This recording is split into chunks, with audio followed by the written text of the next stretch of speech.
साहुणम्। बोलिए अनंतानंत सिद्ध परमेष्ठि भगवान की।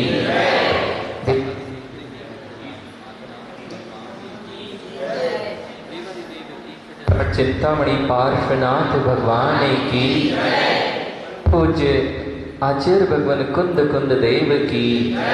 परम पूज्य आचार्य भगवान सिद्धांत चक्रवर्ती नेमिचंद्र महामुनिराज की। परम पूज्य ब्रह्मदेव सूर्य आचार्य भगवान की। परम पूज्य राष्ट्र गौरव गणाचार्य श्री 108 विराग सागर जी महामुनिराज की। परम पूज्य अध्यात्म योगी चर्या श्रमणी आचार्य प्रवर श्री 108 विशुद्ध सागर जी महामुनिराज की। द्वादशांग जिनवाणी माता की।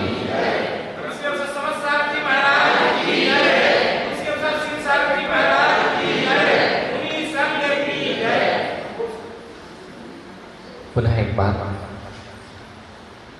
हम सभी इस महानतम ग्रंथ बृहद धर्म संग्रह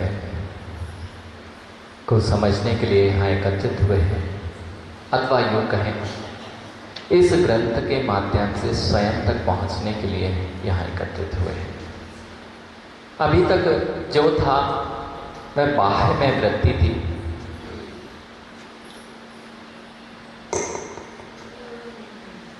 अभी तक जितनी भी वृत्ति थी वह बाह्य वृत्ति थी और जो मुझे आर्त और रौद्र ध्यान कराती थी।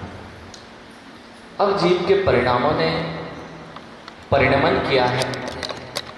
आर्त रौद्र ध्यान से जीव परिणत होकर अपने ही अभिमुख होना प्रारंभ करता है। बस यहीं से प्रारंभ होता है जीव का संसार का अंत की और मोक्ष मार्ग की यात्रा। परिणामों की वह दशा जो बहिर्मुखी थी, अब वही परिणामों की यात्रा अंतर्मुखी होना प्रारंभ हो गई है। यही यात्रा है जो मोक्ष तक लेके जाएगी। जब जब ऐसा होगा, जब जब जीव के साथ में ऐसा होगा कि बाहर में आनंद कम और अंतरंग में आनंद ज़्यादा और रुचि ज़्यादा होने लग जाए, समझना मेरे उत्कर्ष के दिन प्रारंभ होने जा रहे हैं। और जब मैं अंतरंग से दूर होता जाऊं और बहिरंग की ओर बढ़ता जाऊं, तो समझना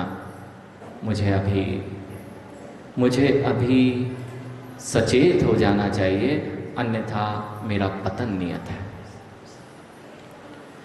पंडित जी, बहुत आवश्यक है मेरे परिणामों को स्वयं पढ़ते रहना। यदि परिणामों की दशा बहुत बहिर्मुख होती जा रही है, जिस भौतिकवाद की ओर हम बढ़ते जा रहे हैं और हमें अपने में ही शांति का वेदन नहीं हो रहा है, हम शांत नहीं बैठते हैं, अपने से ही भागे जा रहे हैं, नियम से तुम्हारा मार्ग पतन की ओर है। पावन होना है तो अपनी ओर अभिमुख हो जाइए। पावन होना है तो अपनी ओर अभिमुख हो जाइए। और जगत तो ये कहेगा कि आप अपनी ओर अभिमुख हो रहे हैं, मात्र अपना ही देखना चाहते हैं, स्वार्थी हो। नहीं ज्ञानी, स्वार्थी नहीं है, पर को अनेक बार देख लिया, लेकिन ना तो पर को सुधार सका और नियम से निज का पतन ही किया। इसलिए इस बार समझ में आया कि पर की ओर नहीं, निज की ओर दृष्टि करना है। बस यहीं से प्रारंभ होता है उस सम्यक दृष्टि की यात्रा, जो उसे हमेशा हमेशा शुभ में ले जाती है। ज्ञानी दया भी वही करता है, दया भी वही करता है, दूसरे पे दया वही करता है जो निज पर दयालु होता है। जो निज पर दयालु नहीं होता वह दूसरे पर भी दया करता नहीं मिलता। बेटा, जगत में बहुत सारे ओजस, जगत में लोगों ने कहा कि दयालु होना चाहिए, लोगों का सहायता करना चाहिए। सहायता करते लोग दिखते हैं और अपने आप को कहते हैं कि मैं दयालु, मैं पर की बहुत सेवा करता हूँ, बहुत हित करता हूँ, लेकिन जो अपना हित नहीं जानते वो दूसरों का हित क्या करेंगे। तो दया जो वृत्ति है लगती परांगमुख है, लेकिन होती अंतरंगमुख है। कैसे? आप ये कह सकते हो संसार में प्यासे को पानी पिलाना चाहिए, भूखे को भोजन देना चाहिए, तो भूखे को भोजन देना दया है ना। तो जितने भूखे हैं सबको भोजन देते हो ना। भोजन किसको देते हो? भोजन उसी को दे पाते हो जब तुम्हारे अंतरंग में उस बाह्य भूखे व्यक्ति को देखकर मन पसीजता हो। तुम भूखे को भोजन नहीं कराते, तुम तो अपने मन पसीजे हुए मन को संतुष्ट करना चाहते हो, इसलिए तुम उसको देने जाते हो। पूर्ति किसकी की? पूर्ति तुमने अपने ऊपर दया दिखाई कि मैं ऐसा द्रवित, मैं दुखी नहीं रहना चाहता। क्यों? मैंने दूसरे को देख के मेरे अंतरंग के परिणामों में दुखीपना आया है, इसलिए मैं ये देख नहीं सकता हूं। इसलिए अपने दुख को दूर करने के लिए तुम बाहर में दुखियों के दुखों को दूर करते हो। और जहां तुम्हें दुख नहीं होता ना, वहां कितने ही भूखे पड़े रहें। जहां आपका मन दुखित नहीं होता, वहां कितने ही भूखे प्यासे पड़े रहे, तुम्हें कोई मतलब नहीं होता। यानी तुम दयालु किस पर हो? दूसरों पर दया नहीं करता है जीव, करता तो हमेशा अपने पर ही दया है कि मुझे देखा नहीं जा रहा है, इसलिए मुझे दया करना है। और जैसे ही कर लेता है तो संतुष्टि मिलती है। इसलिए तो कह रहे हैं सबसे बड़ा आनंद इसका है, पूरे भूखे को तो तुम तुष्ट नहीं कर पाओगे, लेकिन अपने आप को तुष्ट अगर कर लिया तो आनंद से बाहर नहीं हो पाओगे। इसलिए जिन धर्म की दया जिस दिन आपको समझ में आ जाएगी, उस दिन आपको इस धर्म की विशालता समझ में आ जाएगी। जिन शासन की दया जिस दिन आपको समझ में आ जाएगी, उस दिन इस धर्म की विशालता आपके हृदय में छा जाएगी। क्यों? अभी तक तो ये लग रहा था कि दया दूसरों के लिए की जाती है, लेकिन दया तो दूसरों के लिए की ही नहीं जाती है। और जितने लोग वैरागी होते हैं माँ, जितने लोग वैरागी होते हैं, यही तो परम दयालु होते हैं बेटा। जितने लोग ये वीतराग मोक्ष मार्ग पर चलते हैं, ये अभी लग रहा था कि ये स्वार्थी होते हैं, मात्र अपना हित चाहते हैं, लेकिन जो स्वार्थी नहीं होगा परहित कर ही नहीं सकता। अगर क्रूर परिणामी हो, बताओ किस पर हित करने जाएगा? क्रूर परिणामी कभी किसी पर हित करेगा क्या? नहीं कर सकता।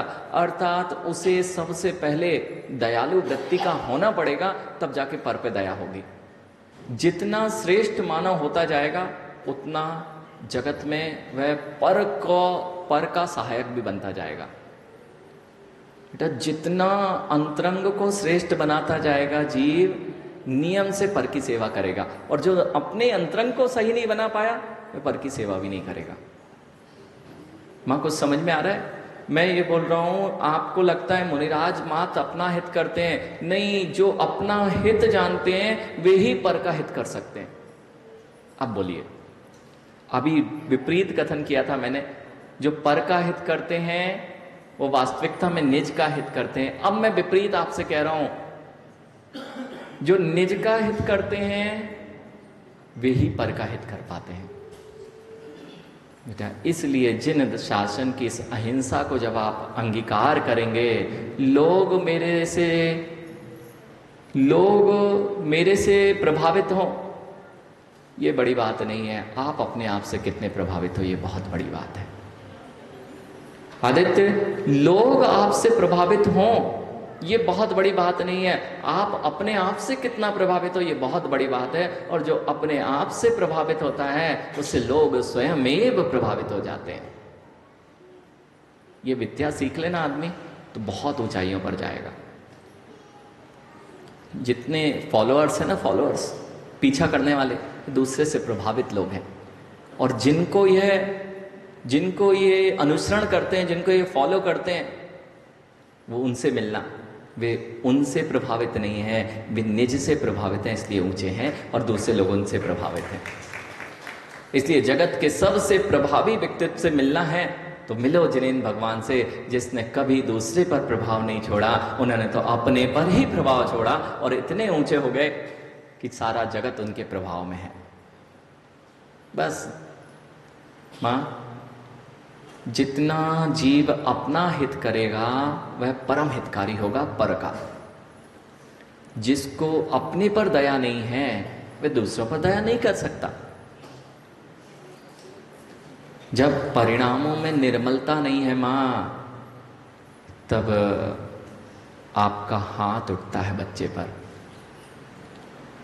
जब परिणामों में निर्मलता नहीं है, क्रूरता है, तभी हाथ उठता है बच्चे पर। और जब परिणामों में होती है निर्मलता, बच्चा कितने ही उपद्रव कर ले, हाथ नहीं उठ सकता। बच्चा बच गया ना, बच्चा बच गया ना पिटने कुटने से। वो पिट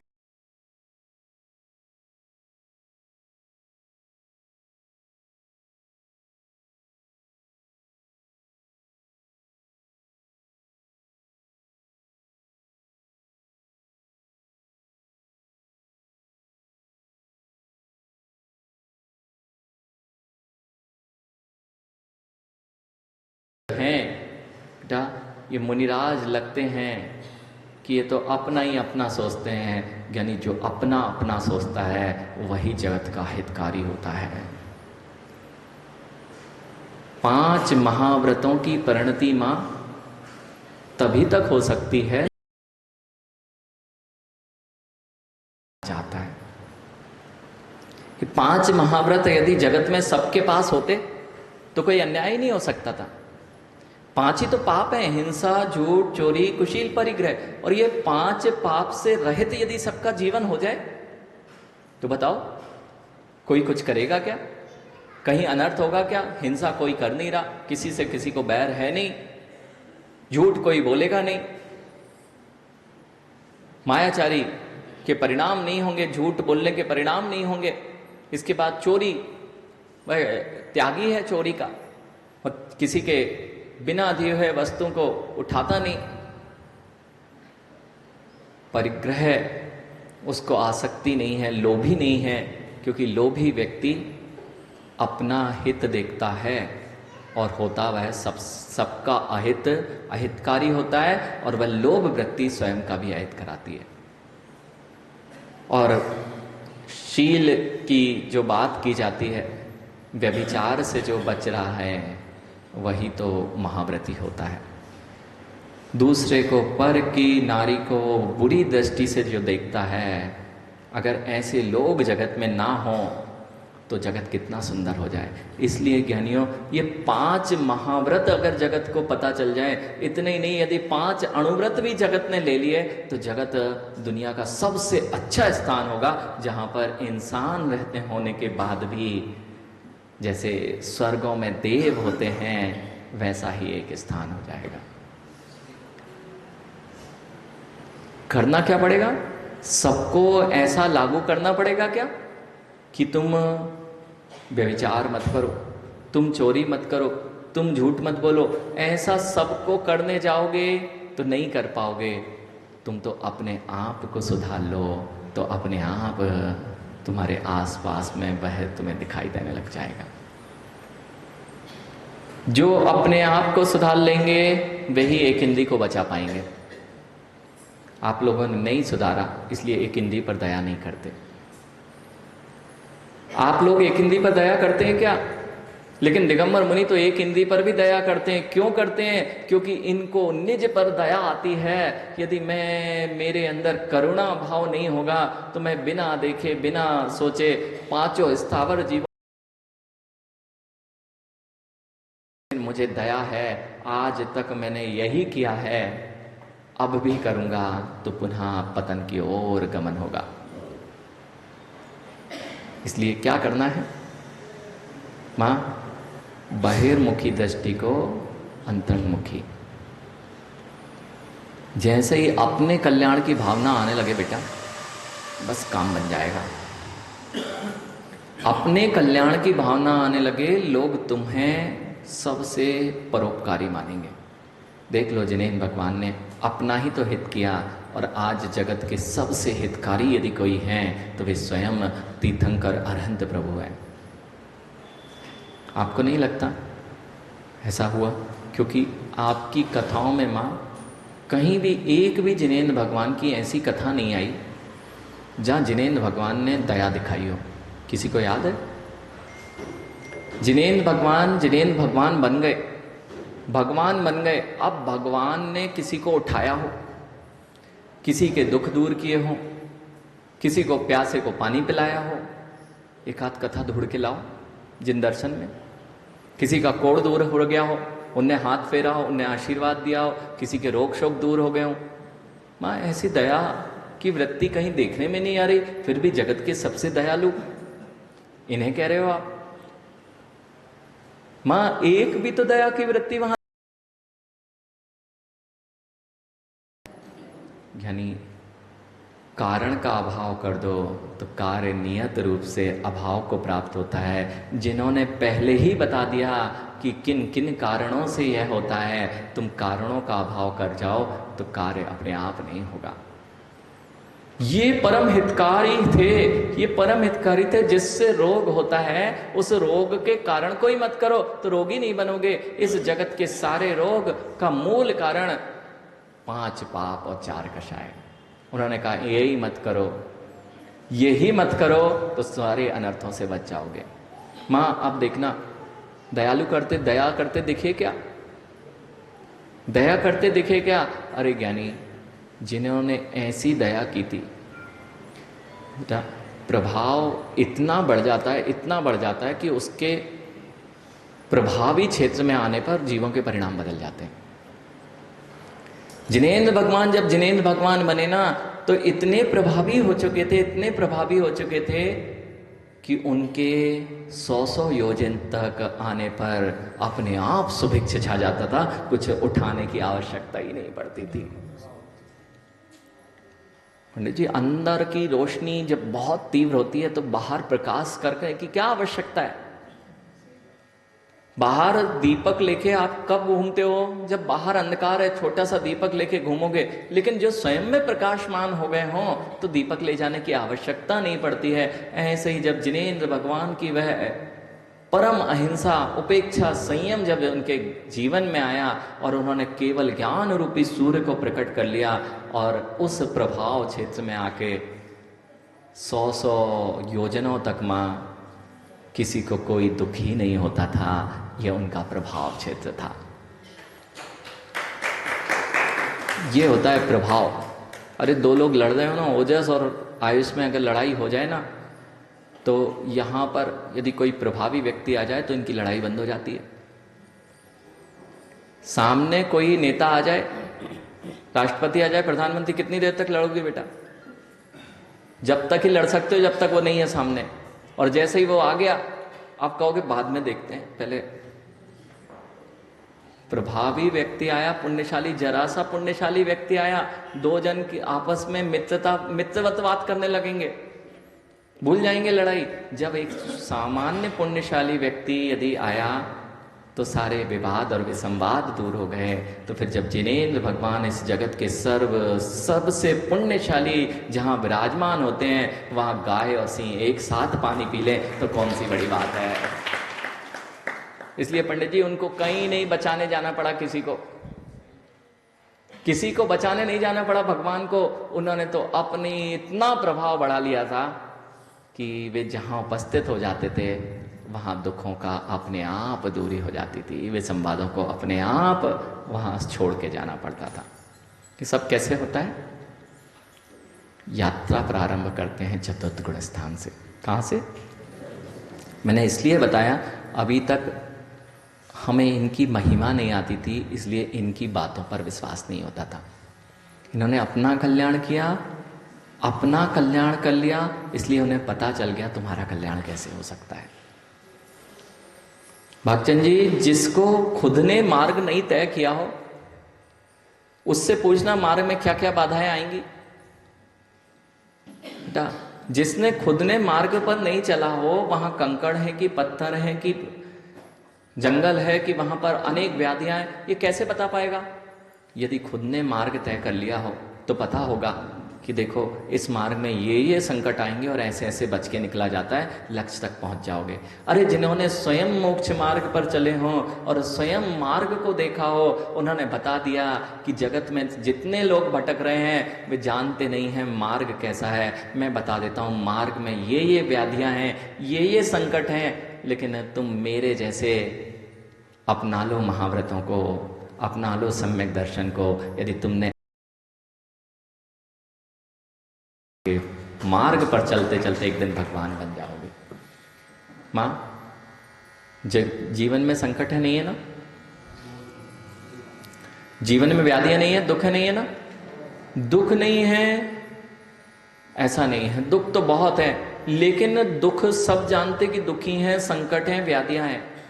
तो दुखी व्यक्ति से पूछने जाओ कि संकट कैसे दूर होगा। जो स्वयं दुखी हो रहा है, जिसके अंदर स्वयं में वही चीजें चल रही हैं, तो उससे पूछने जाओगे तो क्या समाधान मिलेगा? वो अपना तो स्वयं दुख दूर नहीं कर पा रहा, तुम्हें क्या समाधान बताएगा? इसलिए जगत में किसी के पास अपने दुख गाने मत जाना। यदि दुख भी गाने जाना है तो जिनेंद्र भगवान के चरणों में आना, वे बता देंगे तुम्हारे दुख का ये कारण है, इसका समाधान ये है। बेटा, जगत की अनेक जगह पे आप भटकते हो, क्यों? मां, ऐसा नहीं होता, दुख आते हैं तो हम अनेक जगह भटकते हैं क्योंकि हमें विश्वास नहीं है कि सुख को बताने वाला यदि कोई है तो जो सुखिया है, जिसने ऐसे दुखों को पार पा लिया है, उसके चरण कमल ही हैं। इतना विश्वास है? इतना विश्वास नहीं है मां, इसलिए अनेक स्थान पे जाते हो। बताओ, जो ओजस जो स्वयं 10 बजे उठ रहा हो, आज के बच्चों की बताता हूँ, जो स्वयं 10 बजे उठ रहा हो, जिसका स्वयं जीवन अनुशासित नहीं हो, उनके प्रवचन होते हैं, उनके लेक्चर होते हैं और तुम सुनने जाते हो। क्यों? 8 बजे से इसलिए नहीं रखा क्योंकि 8 बजे उठेंगे तो 10 बजे तक लेक्चर करने आ जाएंगे। और प्रवचन क्या दे रहे हैं, लेक्चर क्या दे रहे हैं कि सुबह से ब्रह्म मुहूर्त में उठना चाहिए। ऐसे लोगों का ना तो तुम पर असर होता है और ना उनका जीवन कुछ सुधरता है। अब देखना, जिन्होंने वैसा जीवन जिया है उनको पता है कैसे उठा जाता है।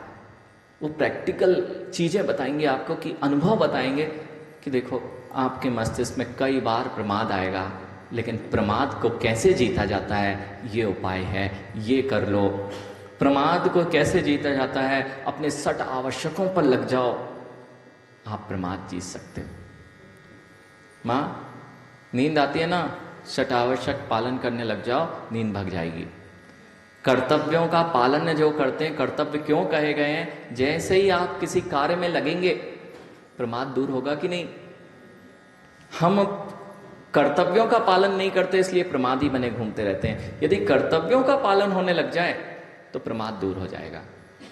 इसलिए जिनेंद्र भगवान ने जो एक कर्तव्य कहे, ये उन्होंने उपाय बताया कि मैंने अपना प्रमाद कैसे जीता, मैंने अपने जीवन का उत्थान कैसे किया। इन माध्यमों से तुम कार्य करो, नियम से तुम्हारा भी उत्थान हो जाएगा। किसकी मानोगे? दुखिया के पास दुख संभालने जाओगे, पूछने जाओगे कि हमारा दुख कैसे दूर होगा? तो यही तो बात कह रहे हैं मां, जिसको ये पता लग जाए कि जगत के सबसे सुखिया यदि कोई है तो वे जिनेंद्र भगवान हैं। अब मेरे जगत में मेरे से दुखिया कोई नहीं है। सत्य ना मां? आपसे ज्यादा दुखिया तो कोई नहीं है ना इस जगत में। जब भी कोई रोहित संकट आता ना, संकट, तो ऐसा लगता है कि बस पूरी दुनिया तो बहुत अच्छी है, मेरे साथ ऐसा हुआ है। युवाओं, बेटा, कोई किसी को छोड़ के भाग रहा है ना, उस देवदास की हालत देखना। आदित्य, यदि कोई किसी को छोड़ के भाग जाए तो बेचारा ऐसा देवदास हो जाता है, ऐसा देवदास, पूरा जीवन उदास में छा जाता है। क्यों छा जाता है? उसको लगता है देखो सबके पास तो सब है, मेरे पास कुछ नहीं है। मेरे से दुखिया इस जगत में सब लोग हंसते खेलते, सब अपने अपने साथियों के साथ घूम रहे हैं, मेरे पास कुछ नहीं बचा है, कितना दुखिया होकर देवदास बना घूमता है। लेकिन जगत का हर व्यक्ति यही सोचता है कि मेरे साथ ही ऐसा हुआ है। लेकिन जगत की दशा ही यह है कि जगत ऐसा ही है, एक दूसरे का संबंध जब तक है जब तक स्वार्थ की पूर्ति है, नहीं तो दो एक दूसरे से दूर खड़े मिलते हैं। इसी का नाम जगत का स्वभाव है। और जितनी जल्दी आप इस सत्य से परिचित होंगे उतनी जल्दी आप दुख से दूर होंगे। अरे देखो ना माँ, मेरे घर में दुख है तो दुखिया होते हो कि सबसे ज्यादा संकट है, लेकिन पड़ोसी के घर भी वही दुख आ जाए तो शांति मिलती कि नहीं? बिल्कुल सत्य है भैया। अगर कोरोना काल आपने देखा है, यदि कोरोना काल में आपके घर का कोई गया होता तो दहाड़े मार मार के रो रहे होते। जब जगत में ही सारी दशा यही चल रही है कि उधर चले गए, उनके चले गए, तो थोड़ी सांत्वना मिलती। भैया सभी एक जैसे हैं, हम कहाँ किसको रोना गाने जाएं, सबकी दशा रोने की है माँ। ऐसे ही जगत में जब हमारे पास संकट आता है, जब ओजस लोग देवदास बनते हैं, सोचते हैं बस हमारे जीवन में ऐसा हो रहा है। नहीं, जल्दी से सत्यता को स्वीकारो, और सत्यता को स्वीकारने के बाद पहले सत्य को पहचानो कि जगत की दशा ही ऐसी है। जितनी जल्दी आप सत्य से परिचित होंगे उतनी जल्दी आपकी उदासी दूर होगी। इसलिए जिनेंद्र भगवान ने सत्य से परिचय करा दिया आपको। जगत का स्वरूप क्या है, वस्तु का स्वरूप क्या है, जितनी जल्दी तुम्हारे ज्ञान में आएगा उतनी जल्दी तुम्हारे समाधान मिलेगा। मां, दुखिया हो ना? अगर दुखिया नहीं मानो तो भी तुम जगत से परिचित नहीं हो।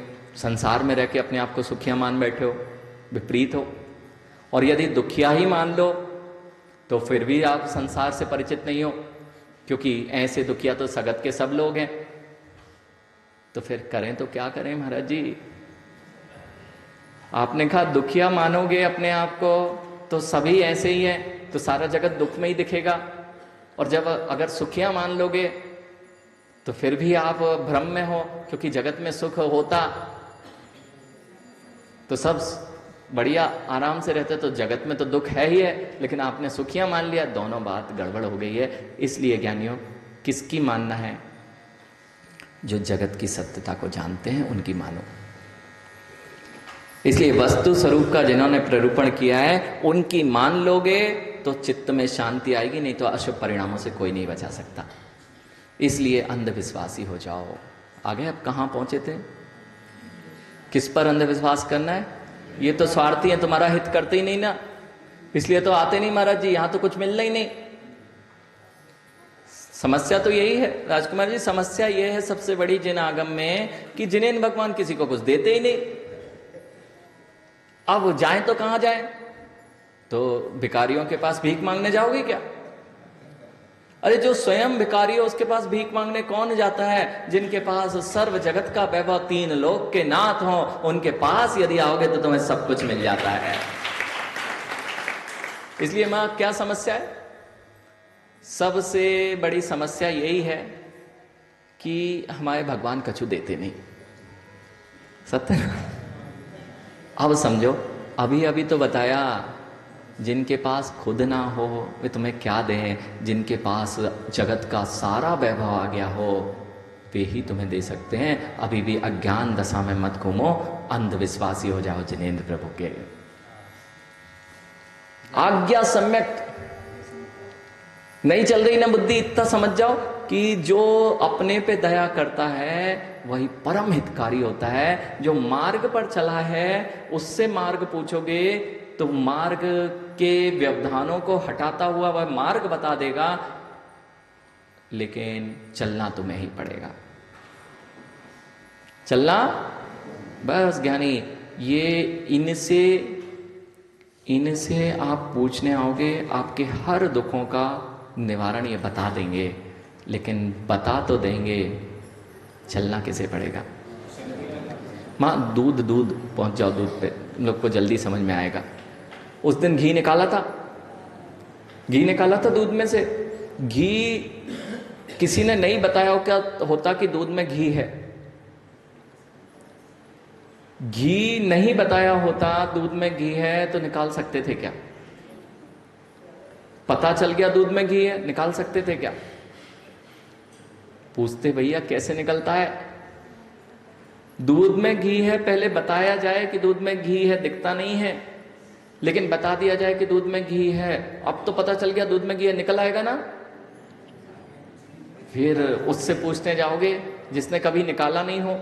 अपने बच्चे से पूछना जिसने कभी दूध में से घी ना निकाला हो, उसको बता देना कि दूध में घी होता है, उससे पूछने जाना दूध में से घी कैसे निकलता बेटा?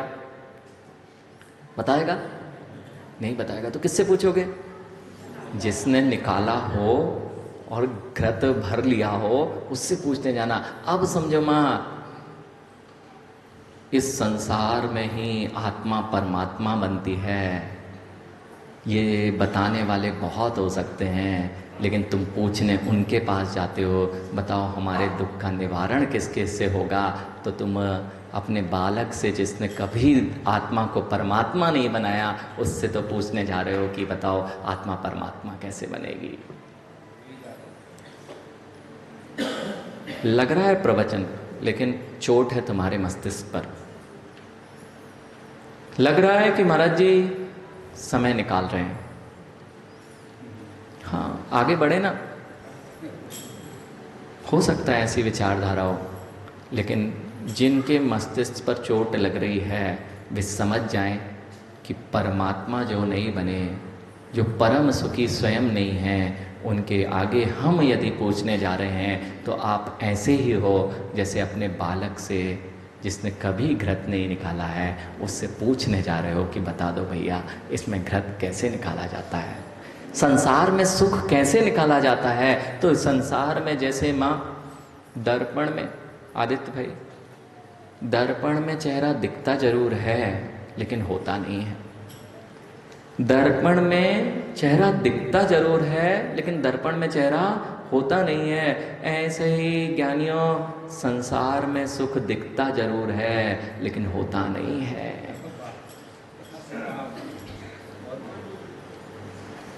यही तो जिनेंद्र भगवान ने बताया है माँ, संसार में सुख दिखता जरूर है लेकिन जैसे दर्पण में आज तक चेहरा नहीं है, दिख रहा था दर्पण में तो लोग प्रभावित हो गए कि दर्पण में चेहरा है, अरे दर्पण में चेहरा होता ही नहीं है। यानी ऐसे ही सुख बाह्य वस्तुओं में खोजने जाते हैं, संसार में खोजने जाते हैं। जैसे चेहरा खुद का खुद के पास होता है, दर्पण में नहीं होता है, ऐसे ही निज का आनंद निज आत्म तत्व में होता है, बाहर खोजने जाते हो वहां होता ही नहीं है। किससे खोजने जाओगे? बाहर की वस्तु मिल जाए उससे ही तो सुख मान रहे। अब समझो, मैं आपको परिणामों को बदल दीजिए, अभी हाल तुम पतन से पावन की ओर बढ़ जाओगे। पतन से, पतन जो हो रहा था, बस मार्ग में दिशा ही तो बदलना है। मार्ग में दिशा बदली, जो मार्ग पतित कर रहा था उस मार्ग को बदल दीजिए। आपका दिशा जो विपरीतता की ओर थी उसे सीधी दिशा में कर दीजिए, वही तुम्हें पावन बना देगी।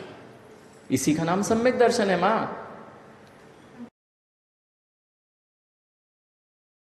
दिशा निर्देश गलत है, हम पीछा उसका कर रहे थे जिसने अपना ही पतन किया है। अब समझ में आ गया, जिनेंद्र भगवान ही एक मार्ग ऐसा बता सकते हैं जो तुम्हें पतित होने से बचा सकते हैं। उनने दिखा दिया, ये देखो ये मार्ग है, तुमने अपना मुख उधर कर लिया, बस इसी का नाम सम्यक दर्शन है। दिशा दिशा बदल दो, दिशा बदल दो, अपनी रुचि की, अपने श्रद्धान की, अपने विश्वास की दिशा बदल दो, उसी का नाम सम्यक दर्शन है। और जो जो बदल लेगा, पता चला ऐसी जगह गाड़ी मोल ली बेटा, आगे तो खाई है और नीचे कंकड़ पत्थर है, कांटे हैं तो पंचर तो होनी है। जगत के सारे लोग जितने यहां भी बैठे हैं, ये मत सोचो कि तुम जिनेंद्र भगवान के पास आते हो तुम उनकी दिशा में चल रहे हो। अभी दिशा बदलनी पड़ेगी। अभी तो वही कंकड़ पथरीला इलाका ही दिख रहा है, संकट ही संकट दिख रहे हैं। अपनी एक बार दिशा बदल लो, हो सकता है इतने आगे बढ़ चुके हैं हम, ओजस मार्ग पे बहुत आगे बढ़ चुके हैं, जहाँ कंकड़ीली पथरीली और नुकीलेदार चीज़ें थी। वापस आना है तो उतना मार्ग तो पुनः तय करना पड़ेगा। आप चौराहे पर थे माँ, एक मार्ग बिल्कुल खंडित है, बहुत कंकड़ पथरीला है, आप बहुत आगे बढ़ चुके हैं। अब यदि किसी ने सही मार्ग बता दिया तो पीछे तो आना पड़ेगा ना, तो उतने कंकड़ पत्थर तो सहने पड़ेंगे ना, कि नहीं? ऐसे ही ज्ञानियों, जो अनंत काल से ने मैंने मिथ्या का मार्ग चुन रखा था, अब मुझे जिनेंद्र भगवान के दिशा निर्देश मिल गया कि ये दिशा ठीक है, तुमने अभी तक जहां चले हो वह विपरीत दिशा थी, तुम मान भी गए और तुमने पलट भी ली, आप जिनेंद्र भगवान के चरणों के शरण में भी आ गए, अब क्यों दुखा रहे महाराज जी मुझे? अरे ज्ञानी, कितने लंबे निकल गए थे, उसका भी तो वापिस आना पड़ेगा। और जब पूरे तरह मुख्य मार्ग को पकड़ लोगे फिर तुम्हारे जीवन में दुख नहीं बचेगा, क्योंकि सम्यक दर्शन ज्ञान चारित्राणी मोक्ष मार्गा, इस मार्ग में यह निष्कंटक मार्ग है, यहाँ कोई कंकड़ पत्थर नहीं, यहाँ कोई गड्ढे नहीं। इस मार्ग पर जो आता है उसे कभी भी दुख होता नहीं। माँ, अब आपको इस दृष्टांत से समझ लेना चाहिए कि हमारे यहाँ तो बहुत धार्मिक थे बे, पूरा जीवन धर्म में बिताया, लेकिन बड़ा संकट में बिताया। हमने जब से धर्म प्रारंभ किया है महाराज जी, तब से संकट बढ़ गए। ऐसा नहीं होता क्या? हमने जब से भगवान की पूजा अर्चना, पहले तो बहुत अच्छा जीवन चलता था, हमने जैसे ही जिनेंद्र भगवान की पूजा अर्चना, अभिषेक, पूजन, गुरुओं को दान, अब तो संकटों का भरमार हो गई है। माँ, इनने संकट दिए ना,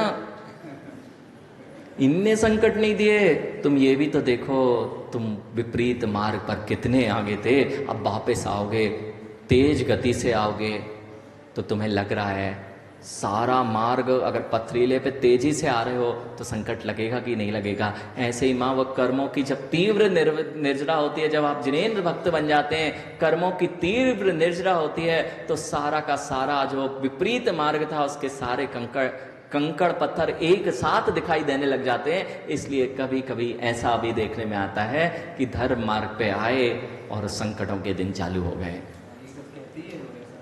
समझ में आया क्यों हुआ ये?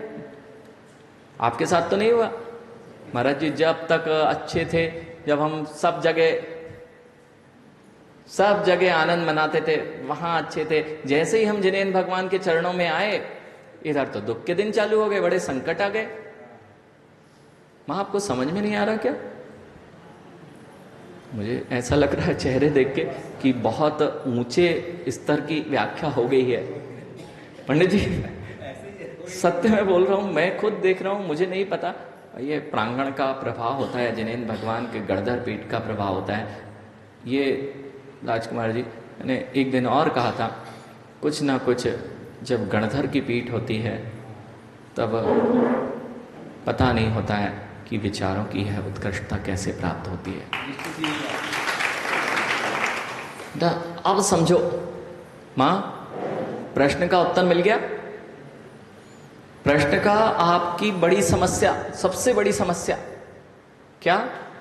हम तो करते हैं महाराज जी, माला फेरते हैं, फिर भी हमारे दिन नहीं बदल रहे। अरे ये तो देखो मार्ग पे कितने विपरीत मार्ग पे चल के आए थे, कितनों को कष्ट दिए थे, उसकी भरपाई कौन करेगा? कर्ज तुमने लिया था, कर्ज लिया था। अब तुम कह रहे हो कि आज से हम कर्जे का काम बंद करते हैं। अरे उसका तो चुकाओ। आज से क्या कह रहे हो? हम कर्जे का लेने देने का काम बंद करते हैं। हाँ, कर्जा देने का काम जरूर बंद कर सकते हो। कर्जा देने का अब नहीं देंगे ये तो बोल सकते हो, लेकिन जिनसे लिया था उनका कौन चुकाएगा भैया? तुमने तो कह दिया कि हमारी दुकान बंद हो गई। ऐसे ही माँ, हमने ये कहा कि जिनेंद्र भगवान के चरणों में आए, आज से हम धर्म करेंगे, पुराने पारे सारे पापों को हम छोड़ते हैं। ये तो बताओ, पुराने जितने कर्जे लिए थे तुमने पाप, उसका चुकारा कौन करेगा? ब्याज बढ़ता ही जा रहा है, कब से? अनंत काल से। अब बताओ, इनने ये बंद कराई दुकान, इनने तुम्हारी पापों की दुकान बंद कराई, तो इनने कष्ट दिया भैया, आगे के संकटों से बचा लिया। अब जितना है पुराना चुका दो और आगे तुम्हारे सारे पाप कट जाए और तुम्हारा भला हो जाए। ताली बज गई ना? ताली बज जाए, ये तो बड़ा आनंद है। ताली जैसे बाहरी में बजे माँ, अंतरंग में, हृदय में ऐसी गूंज हो जाए कि जिनेंद्र भगवान की महिमा समझ में आ जाए कि बस अब आज से कहीं नहीं जाना। कितने ही संकट के दिन आए, कुछ भी हो जाए, पुराना चुका रहा है, आगे अब हमें फिर से ऐसे मोह जाल में, राग द्वेष में नहीं फंसना है कि जिससे हमें फिर चुकाना पड़ जाए। इसी का नाम है आज्ञा सम्यक। तैयार हैं? कितने लोग तैयार हैं आज से? महाराज जी दुखिया के यहाँ अपने दुख का निवारण करने नहीं जाएंगे। जो परम सुखिया हैं उन पर ही विश्वास करेंगे। जो मार्ग पर चलकर अपने लक्ष्य तक पहुंच गए हैं वे ही मुझे बताएंगे कि मेरा मार्ग क्या है। तैयार? कितने लोग तैयार हैं? बहुत बड़ा नियम है, सोच लेना ज्ञानी। अनंत काल में जो तुम्हारी पूजा पाठ सफल नहीं हो पाई, यदि आज तुमने ये नियम ले लिया कि मुझे अब उनका ही आज्ञा का पालन करना है, जैसा जिनेंद्र भगवान ने कहा है कितने ही संकट के दिन आएंगे, मेरा यही धर्म है कि आज से मैं जिस मार्ग पर था उस मार्ग से दिशा बदल रहा हूं और जिनेंद्र भगवान की दिशा में अपने कदम बढ़ा रहा हूं। फिर से एक बार हाथ उठा दो, अच्छे से उठाओ भैया।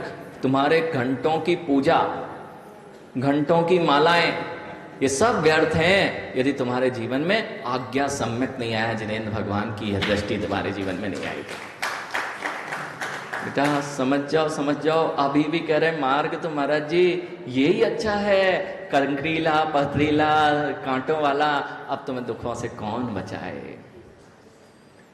बेटा अपने आप को आदेश भैया ले तो आए हो इस मार्ग पर, लेकिन कभी अश्रद्धान मत कर लेना कि जिनेंद्र भगवान के मार्ग में बहुत संकट आते हैं। अरे एक ही तो मार्ग है जिसमें संकटों का निवारण होता है, बाकी तो संसार ही संकटों का ही कारण है।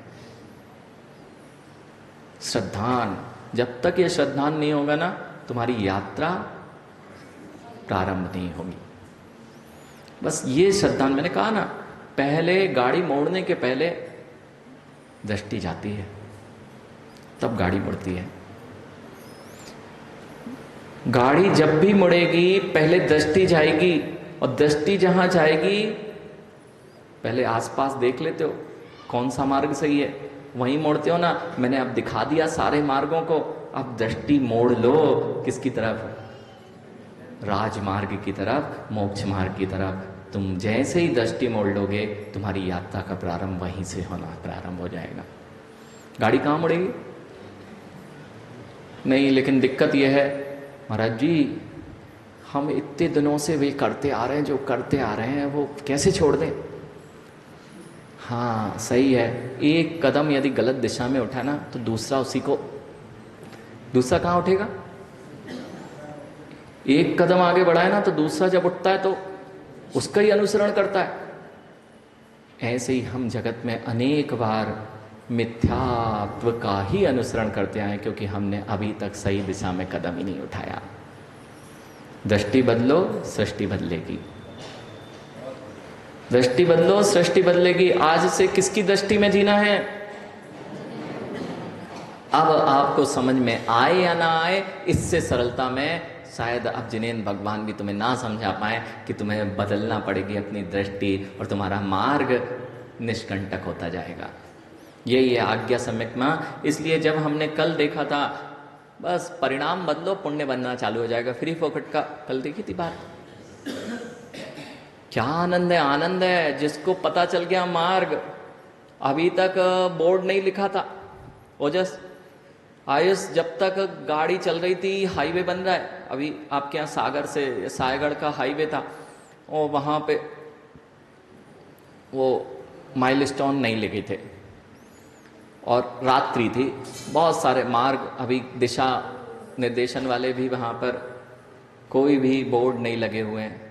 आप चले गए गलत मार्ग पे, सुबह हो गई चलते चलते, अब तो आ ही गए हैं तो यहीं चलते हैं आगे, ऐसा करोगे ना? अब सुबह हुई, सुबह होने के बाद दिख गया कि भैया गलत मार्ग पे चल दिए हैं, तो क्या करोगे? मोड़ोगे कि वहीं चलोगे? हे ज्ञानियों, जैसे अगर गलत मार्ग पर सुबह होने पर पुनः पलट जाते हो। आज सुबह हो गई है, देख लो ये जिनेंद्र भगवान की देशना, अभी भी पलट जाओ, नहीं तो गलत मार्ग पे चलते रहोगे तो आगे हो सकता है बंद मिले। बिल्कुल पंडित जी, मेरे पास क्या सामर्थ्य कि मैं सम्यक दृष्टि किसी को बना पाऊं। जिनेंद्र भगवान के पास भी वह सामर्थ्य नहीं कि वह किसी को सम्यक दृष्टि बना पाए। वे तो बता सकते हैं मार्ग ये है, बनना तुम्हें ही पड़ेगा। बता सकता हूं संयम, कि संयम का मार्ग ही निष्कंटक है। आनंद लेना हो तो घर में कुटने पिटने से नहीं आएगा, आनंद तो संयम के मार्ग में ही आएगा। जी यही सत्य, यही परम सत्य है। जगत को जितनी जल्दी समझ में आएगा, इस जगत का कल्याण हो जाएगा। भैया अब समझ में आया, ये 4 ध्यान जहां से चालू हो रहे हैं, आज्ञा विचय, अपाय विचय, विपाक विचय और संस्थान विचय, ये शुभ ध्यान क्यों कहे गए हैं? और ध्यान कैसे ही परिवर्तित होगा? अब सोचो, आप लगा रहे थे, माला फेर रहे थे, भगवान का ध्यान लगा रहे थे, कई बार जाप कर रहे थे, जब भी आपको जमाई आती ओम नमः सिद्धेभ्य बोल देते, चीख आती ओम नमः सिद्धेभ्य बोल देते, बोल रहे थे कि अंदर में भी थे। इसलिए बेटा ध्यान की परिणति जब आएगी तो सबसे पहले सम्यक की आवश्यकता होगी। इसलिए सबसे पहला मुख्य वृत्ति तथा ही स्वयं मंद बुद्धित्व। अब ज्यादा नहीं बुद्धि चल रही ना, नहीं समझ पा रहे थे आज्ञा विचय क्या है, नहीं समझ में आ रहे थे तत्व, नहीं समझ में आ रहे थे द्रव्य, नहीं समझ में आ रहे थे 9 पदार्थ, कोई बात नहीं। अरे इतनी तो बुद्धि है, तुम्हें डमुकार मंत्र आता है, उन शिव भूति मुनिराज से मिलना। पंडित जी उन शिव भूति मुनिराज को तो नमोकार याद नहीं था,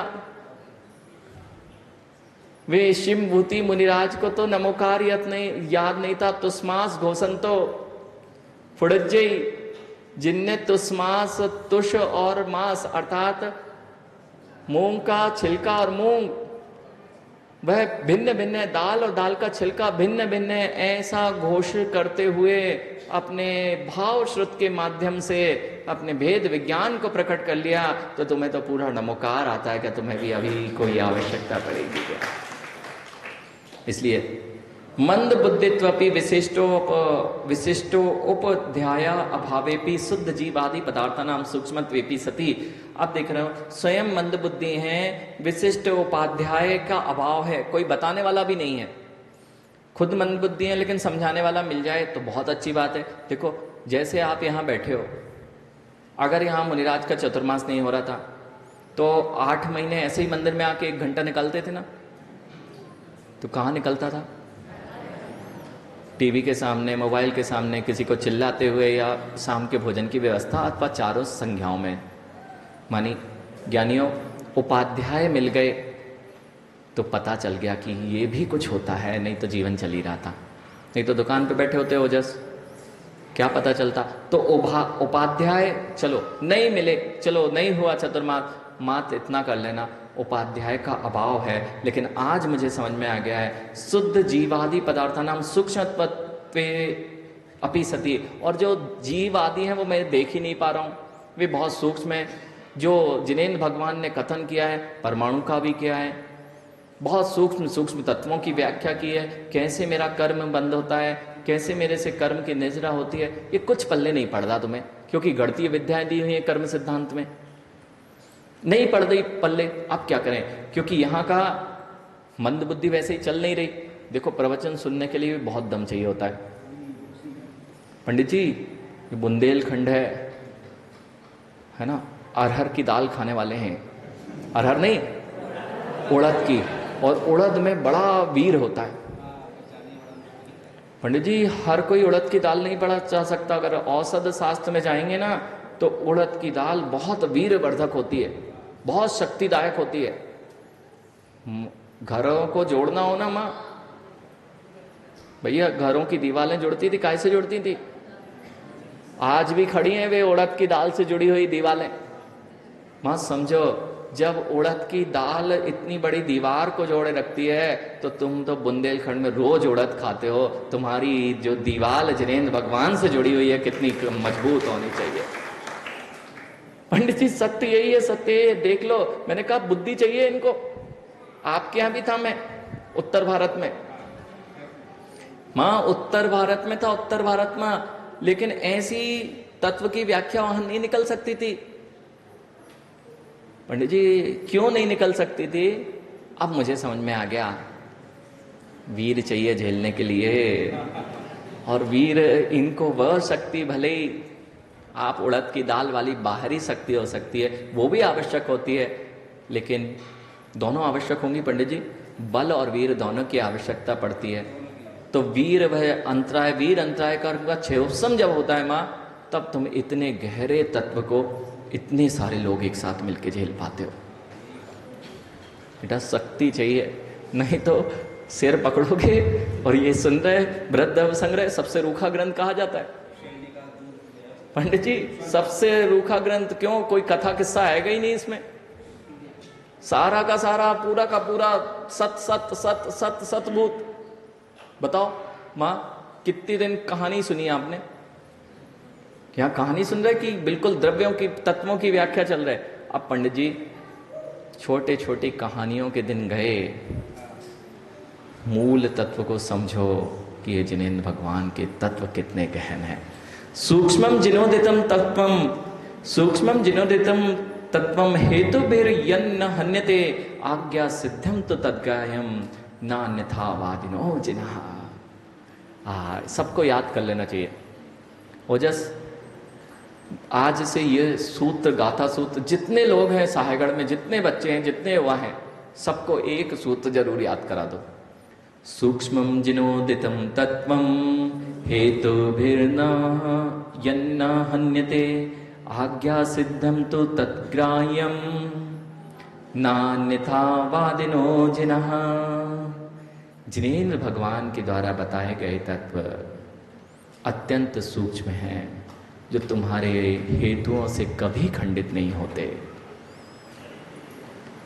इसीलिए आज्ञा सिद्धम तो तद्ग्राह्यम, इसलिए उन सारे तत्वों को जिनेंद्र भगवान की आज्ञा मानकर वैसा का वैसा स्वीकार करो, क्योंकि जिनेंद्र भगवान अन्यथावादी नहीं होते। आदित्य बेटा याद कर ले अच्छे से, अच्छे से याद कर ले। सूक्ष्मं जिनोदितं तत्वं हेतुभिर्यन्न हन्यते आज्ञा सिद्धं तु तद्ग्राह्यं नान्यथा वादिनो जिनः।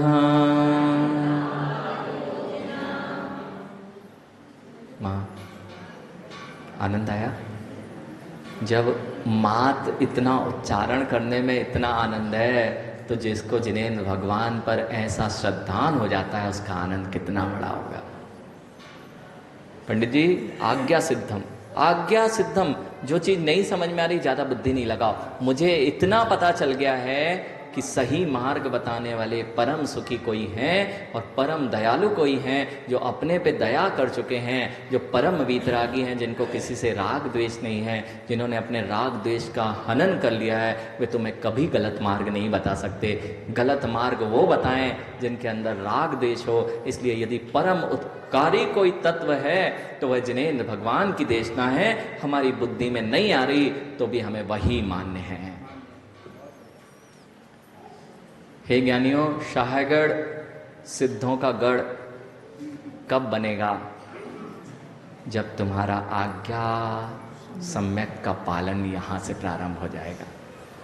पक्की बात है, कई यहीं से सिद्ध हो जाएंगे।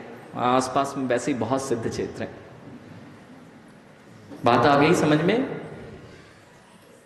इति श्लोक कथित क्रमणम पदार्थ निश्चय कारण आज्ञा विचय ध्यानम वर्ण्यते। मैं तो सोचा था पंडित जी कि आज शुक्ल ध्यान तक पहुंच जाऊंगा, तो सोचा था शुक्ल ध्यान तक पहुंच जाऊंगा, लेकिन अभी स्टीयरिंग परिवर्तित करने में ज्यादा देर लगती है, फिर तो बहुत गति से बढ़ जाती है गाड़ी। जो आपने बताया आवश्यक था। माँ, ऐसा श्लोक में जो कहा गया है, ऐसे पदार्थ के निश्चय में कारण करण यदि कोई है जो सूक्ष्म पदार्थ हैं, आपने नहीं देखे मेरू पर्वत, क्षेत्रांतरित पदार्थों को नहीं देखा, सूक्ष्मांतरित पदार्थों को नहीं देखा, जो क्षेत्र में यहां दिख नहीं रहे, आपको केवल भारत दिख रहा है, देश दिख रहा है, सायगढ़ दिख रहा है, अथवा ये नगर दिख रहा है, विश्व दिख रहा है, इसके बाहर ना तो लवण समुद्र दिख रहा है, ना जम्बूद्वीप दिख रहा है, ना आपको स्वयंभू रमण दिख रहा है, ना नंदीश्वर दिख रहा है। क्षेत्रांतरित पदार्थ हैं, हम नहीं देख पा रहे हैं। कालांतरित पदार्थ हैं, हमने नहीं देखे राम को, हमने नहीं देखा भगवान महावीर स्वामी को, नहीं देखा पार्श्वनाथ को, नहीं देखा आदिनाथ भगवान को। सूक्ष्मांतरित पदार्थ हैं, हमारे सामने ही बहुत सारे ऐसे पदार्थ हैं, लेकिन इतने सूक्ष्म है कि हमें दिखाई नहीं देते। परमाणु हैं, वह हम कहाँ देख पाते हैं? ऐसे ही कर्म आदि हैं, वे हम कहाँ देख पाते हैं? सूक्ष्म अंतरित पदार्थों, क्षेत्रांतरित पदार्थों, कालांतरित पदार्थों, इनको हम नहीं समझ पाते तो ये है नहीं, ऐसा मत मान लेना। उनको जिन्होंने देखा है उनकी मानते जाओ, तुम्हारा काम बन जाएगा। वीर प्रभु को तो मानते हैं, वीर की नहीं मानते हैं, इसलिए तो संसार में रहते हैं। और वीर प्रभु को भी मानो और वीर की भी मानने लग जाओ, एक दिन तुम्हारा निवास भी वीर भगवान के साथ हो जाएगा। ठीक है, समझ में आ गया क्या करना है? कितने लोग आज से आज्ञा सम्यक हो गए? नहीं है ना, आज्ञा सम्यक नहीं महाराज जी, हम तो बहुत तत्वों को जानते हैं, हमारी बुद्धि इतनी अच्छी चलती कि हम जिनेन भगवान के तत्वों को भी खंडित कर सकते हैं। ऐसे ही है ना, इसलिए तो हाथ नहीं उठा पा रहे कि महाराज इनके मार्ग पे चलना बड़ा कठिन है। ज्ञानी जिस मार्ग पे चल रहे हो वह बहुत कंकड़ीला है, कांटों वाला है, दुख से भरा है। एक ही तो मार्ग है जो इन्होंने कहा है, उस पर दृष्टि कर लो, तुम्हारा जीवन बदल जाएगा। कितने लोग हैं? मैंने कहा देखो मुझे पता है एक दिन में पत्थर टूटता नहीं, बहुत हथौड़े पड़ते हैं, फिर तो ये बहुत पुरानी चट्टाने हैं मिथ्यात्व की। इसलिए मां सम्यक दृष्टियों का गांव बनाना है, इसे तैयार हो जाओ। देखो लाइट भी आ गई, यानी ये भी अपना अनुमोदना कर रही है कि हमें अपने अंतरंग की लाइट को जलाना है, अपने अंदर में प्रकाश करना है। और वह प्रकाश कब होगा? जब जीवन में आज्ञा सम्यक अथवा सम्यक दर्शन का प्रकाश होगा, तभी हमारे अंतरंग में प्रकाश होगा। कितने लोग हैं सम्यक दृष्टि? अरे आज से ही कितने लोग हो रहे हैं सम्यक दृष्टि? नहीं भटकना दुखियारों के पास में। पंडित जी खड़ा कर लो, नहीं तो पता चला व्रती भी होके सम्यक नहीं रहा और करते रहे भैया जी कि आ गए यहाँ तो खाने, सब पूजा होगी और सब कुछ सम्मान मिलेगा। बेटा इसका नाम धर्म नहीं है, धर्म ध्यान प्रारंभ होता है आज्ञा सम्यक से। जिनेंद्र भगवान के कथन मुझे समझ में नहीं आएंगे, कभी तर्क वितर्क नहीं करूंगा, कभी अपनी बुद्धि नहीं लगाऊंगा, बस जो है सो है, उसे वैसा ही स्वीकार कर लूंगा। तुम्हारा मोक्ष मार्ग प्रशस्त है। देखो अब इनका कुछ नहीं हो सकता कि सुबह हो गई है, मार्ग विपरीत है, लेकिन अब आ ही गए हैं सो चले ही चलो। जिनने हाथ नहीं उठाए ना वे ऐसे ही लोग हैं। अब पहुंचना तो है, संसार में ही घूमाते हैं। आज जाना था मंदिर है, पहुंच गए मद्रालय, अब कोई नहीं, दोनों जगह आलय तो लिखा ही है, एक जिनालय एक मद्रालय। ऐसे लोग हैं जिन्होंने हाथ नहीं उठाए, जिनको पता चल गया कि ये मद्रालय है, ये दुखों का घर है, वहां भी तुम छोड़ना नहीं चाहते, तुम्हें कोई नहीं उठा पाएगा, तुम्हारा कोई कल्याण नहीं कर पाएगा। दुखिया कल्याण कर नहीं सकता और सुखिया कल्याण का मार्ग बता रहा है, तुम करना नहीं चाहते इसलिए रहो दुखिया। पंडित जी सही बोला, पंडित जी सही बोला। हो सकता है पंडित जी बड़े बड़े शास्त्र पढ़े हो, लेकिन पंडित जी एक भी जगह अगर करणान योग में तुम्हारी बुद्धि ने इधर उधर किया हो कि ये बात कुछ समझ नहीं आ रही, बुद्धि को कहना एक तरफ रख दो, अपने आप से कहना बुद्धि तुम एक तरफ हो जाओ, मुझे अपने आज्ञा सम्यक में दोष नहीं लगाना है, मैंने जैसा पढ़ा है वैसा ही तत्व है, बस मेरा काम बन जाएगा। ठीक है, समझ में आ गई बात? क्या समझ में आ गई? गलत मार्ग पे कितने लोग हैं? अच्छा ये बता दो। कोई नहीं मानेगा हम गलत मार्ग पे हैं, यही तो सबसे बड़ी बात है, इसलिए तो पलटेंगे ही नहीं। बेटा गलत मार्ग पे हो, यहां एक आध होगा, कोई एक आध होगा जो सही मार्ग पे होगा, बाकी तो मुझे पता है सबके अंदर कहीं ना कहीं वह आज्ञा सम्यक का अभाव है। बिल्कुल एकाध उंगलियों में गिनने लायक, पूरे विश्व में उंगलियों में गिनने लायक ही सम्यक दृष्टि कहे गए हैं। सब मान रहे हैं। इसलिए मैंने पूछा कितने लोग गलत मार्ग पर हैं, कोई नहीं बताना चाहता। अगर गलत मार्ग पर हो, सही मार्ग तुम्हें दिखने लग गया है, तो अब से प्रयास करो, अब से प्रयास करो। आज इसे बस निर्णय कर लो कि मुझे किसी और की नहीं मानना है, मुझे तो जिनेंद्र भगवान ना अन्यथावादिनो जना, जिनेंद्र भगवान अन्यथावादी नहीं होते। बोले महावीर भगवान की